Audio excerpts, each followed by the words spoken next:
धाराशिव लोकसभा मतदारसंघ निवडणूक 2024 आज धाराशिव मध्ये आपल्या सगळ्यांच्या मध्ये उपस्थित राहत असताना मला मनापासूनचा आनंद होतोय। धाराशिव आणि लातूर हे काही वेगळं नाही।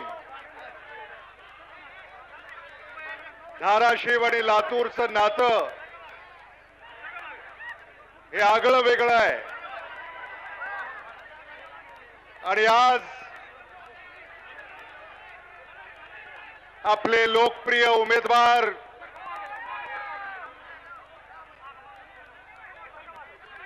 दबंग ओमराजे निंबाळकर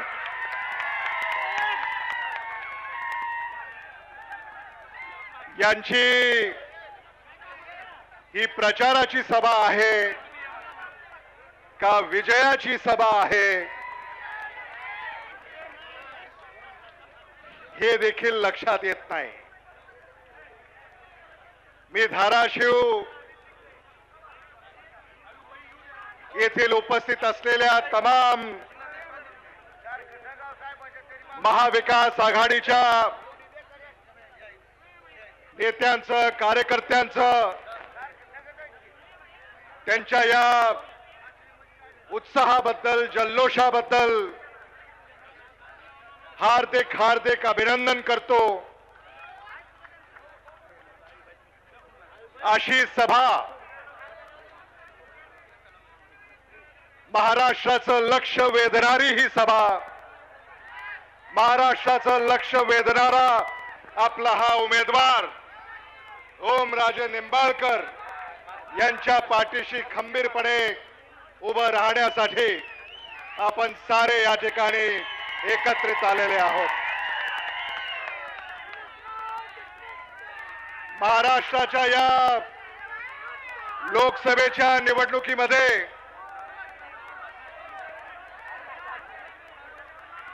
आदरणीय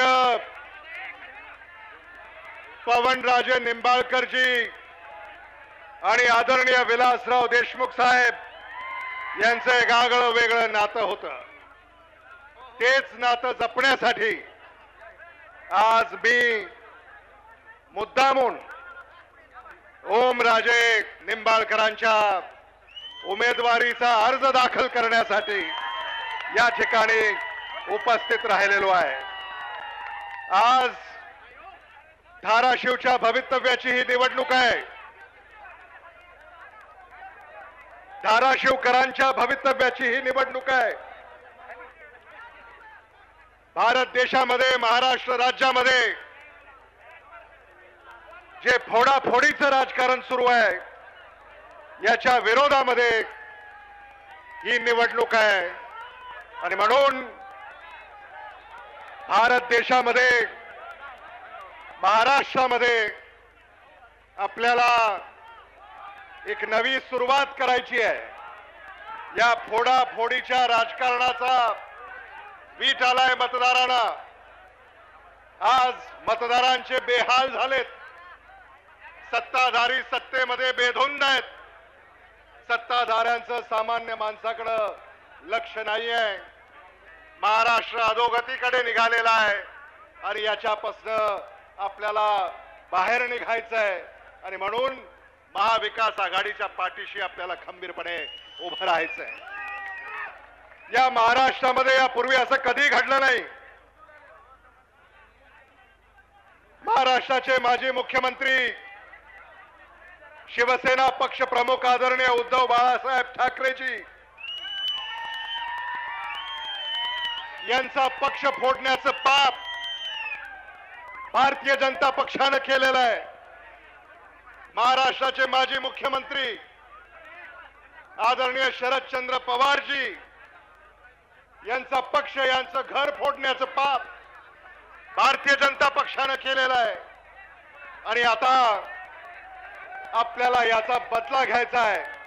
आणि हा बदला घ्यायचा असेल तर या महाराष्ट्रामध्ये महाविकास आघाडीला आपल्याला निवडून द्यावं लागेल। धाराशिव मधून महाविकास आघाडीचे शिवसेना उद्धव बाळासाहेब ठाकरे पक्षाचे अधिकृत उमेदवार ओमराजे निंबाळकर यांना प्रचंड मताधिक्यानं आपल्याला निवडून द्यायचं आहे, हे मला मुद्दामून या ठिकाणी सांगायचं आहे।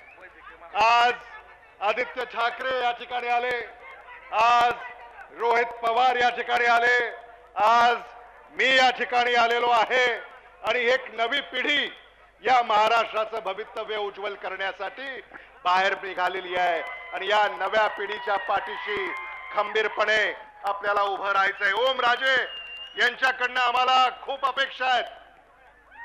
फक्त खासदार आपल्याला निवडून द्यायचा नाहीये, भारत सरकारचा उद्याचा मंत्री आपल्याला निवडून द्यायचा।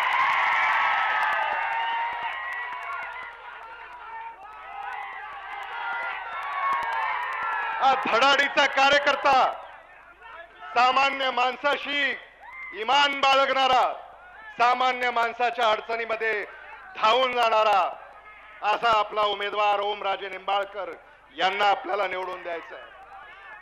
शेतकऱ्याच्या शेतीमालाला कायद्यानं हमी भाव देण्यासाठी आपल्याला धाराशिव लोकसभा मतदारसंघामधून ओमराजे निंबाळकरांना निवडून द्यायचं आहे। सुशिक्षित बेकारांना नोकरी देण्यासाठी आपल्याला ओमराजे यांना निवडून द्यायचं आहे। कायदा आणि सुव्यवस्था उत्तम राखण्यासाठी आपल्याला ओमराजे यांना निवडून द्यायचं आहे। धाराशिव मध्ये उद्योग उभे करण्यासाठी आपल्याला ओमराजे यांना निवडून द्यायचं आहे। सर्व धर्म समभाव राखण्यासाठी आपल्याला ओमराजे निंबाळकरांना निवडून द्यायचं आहे। यासाठी आम्ही आपल्या पुढे या ठिकाणी उभे आहोत। महाराष्ट्रामध्ये जे महायुतीचा कारभार चाललेला आहे, भ्रष्टाचार फोफावलेला आहे, सामान्य माणसाला पैसे मोजल्याशिवाय कुठल्याही शासकीय कचेरीमध्ये त्याचं काम होत नाही, अशी परिस्थिती या महायुती सरकारनं या महाराष्ट्रामध्ये करून ठेवलेली आहे।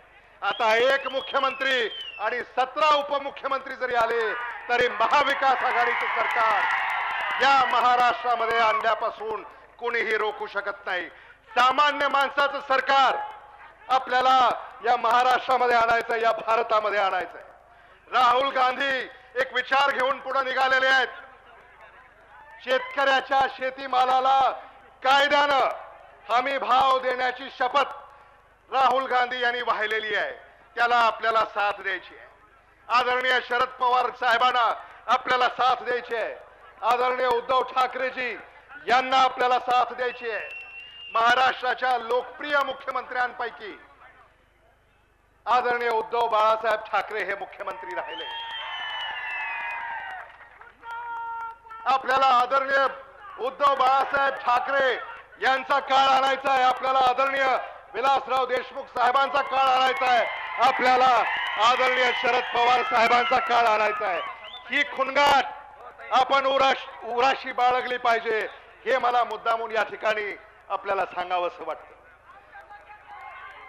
महाविकास आघाडीचं सरकार होतं, मला आठवत आहे, मी वैद्यकीय शिक्षण मंत्री होतो। धाराशिव मधले रुग्ण लातूरला येत होते उपचारासाठी, आपण अजूनही विसरलेले नाही आहोत। धाराशिव मधले रुग्ण लातूर मध्ये येत होते उपचारासाठी, इथं व्यवस्था नव्हती।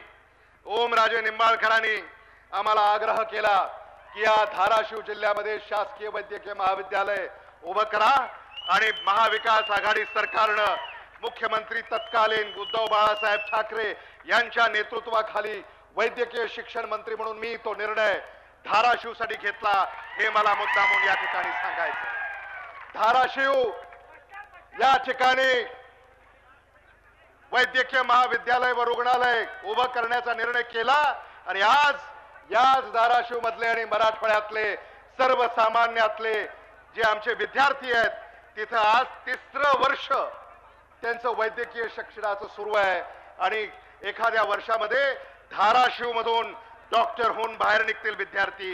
ही किमया आम्ही या ठिकाणी केलेली आहे, हे मला मुद्दामून या ठिकाणी सांगितलं पाहिजे। मराठवाड्याच्या हक्काचं पिण्याचं पाणी 21 टीएमसी हा निर्णय आदरणीय विलासराव देशमुख साहेबांनी घेतला आणि आता उस्मानाबाद आणि धाराशिव जिल्ह्यामध्ये मग भूमपरांना असेल, तुळजापूर असेल, या ठिकाणी हे हक्काचं पाणी आज आपल्याला शेवटच्या टप्प्यामध्ये आता ही योजना आलेली आहे आणि येणाऱ्या काळामध्ये महाविकास आघाडी निश्चितच हे 21 टीएमसी पाणी हे धाराशिव जिल्ह्याला कसं उपलब्ध होईल यासाठी आम्ही कार्यरत राहणार आहोत, हे मला मुद्दामून या ठिकाणी सांगितलं पाहिजे. भारतीय राष्ट्रीय काँग्रेस पक्षाने जो न्यायपत्र दिलंय,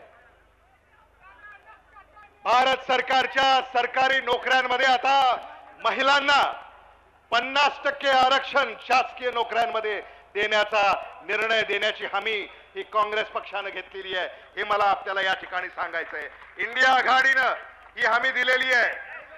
जी आमची महात्मा गांधी रोजगार हमी योजना, ज्याला मनरेगा आपण म्हणतो, रोजगार हमी म्हणतो, तिथं फक्त 285 रुपये प्रतिदिन मजुरी या अगोदर आपल्याला मिळत होती. आता इंडिया आघाडीनं तीच मजुरी 400 रुपये करण्याची हमी इंडिया आघाडीनं आपल्याला दिलेली आहे. महिन्याला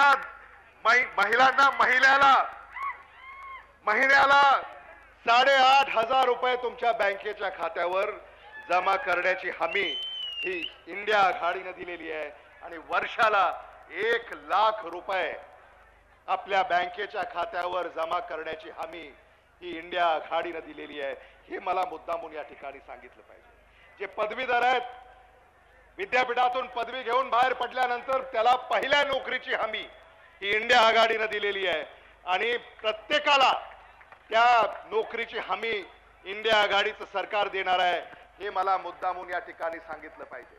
जातीय जनगणना महायुतीच्या सरकारनं जाती जातीमध्ये, धर्मामध्ये जे अंतर पाडलं, आरक्षणाचं राजकारण केलं, आज मराठा समाज असेल, धनगर समाज असेल, लिंगायत समाज असेल, या समाजांना नुसतं आरक्षणाचं गाजर दाखवलं आणि पुन्हा त्याचं काहीही केलं नाही. अजूनही समाज बांधव हा आरक्षणाची वाट पाहतोय. अजूनही समाज बांधव या सरकारवर सहमत नाही आहे, त्याच्यावर खुश नाही आहे आणि म्हणून आरक्षणाचा बाजार मांडणाऱ्या सत्ताधाऱ्यांना समाज बांधवांनी धडा शिकवण्याची वेळ आलेली आहे, हे मला मुद्दामून या ठिकाणी सांगायचं. अनेक प्रश्न आहेत. इंडिया आघाडीनं राहुल गांधी असं म्हणाले की भारत सरकारनं 22 उद्योजकांचं 16 लाख कोटी रुपये कर्ज माफ केलं. 22 उद्योजकांचं 16 लाख कोटी रुपये. शेतकऱ्यांचं कर्ज का माफ होत नाही? शेतकऱ्यांना पीक विमा का मिळत नाही? शेतकऱ्याच्या शेतीमालाला भाव का मिळत नाही? आणि म्हणून आता इंडिया आघाडीनं अशी हमी दिली आहे की जे शेतकरी अडचणीत असतील त्या शेतकऱ्यांचं 100% कर्ज हे भारत सरकार माफ करणार. भारत सरकार माफ करणार. आणि म्हणून आपल्याला इंडिया आघाडीच्या पाठीशी खंबीरपणे उभं राहायचं आहे. आज ओमराजे निंबाळकर, खरं म्हणजे तुमचं जेवढं कौतुक करावं तेवढं कमी आहे. एक धाराशिवचे खासदार आणि एक लातूरचे खासदार. धाराशिवचे खासदार लोकसभा मतदारसंघामध्ये एकही असं गाव नाही जिथं ते जाऊन आले नाहीत आणि लातूरचे खासदार एकही असं गाव नाही जिथं ते गेले नाहीत.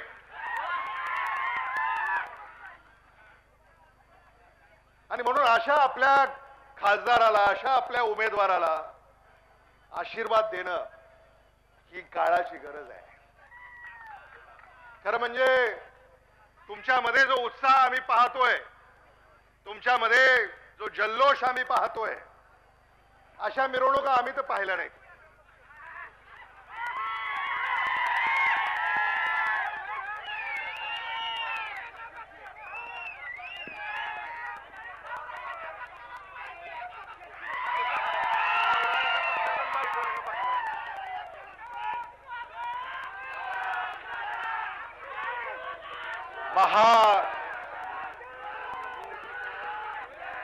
महायुतीचे जे उमेदवार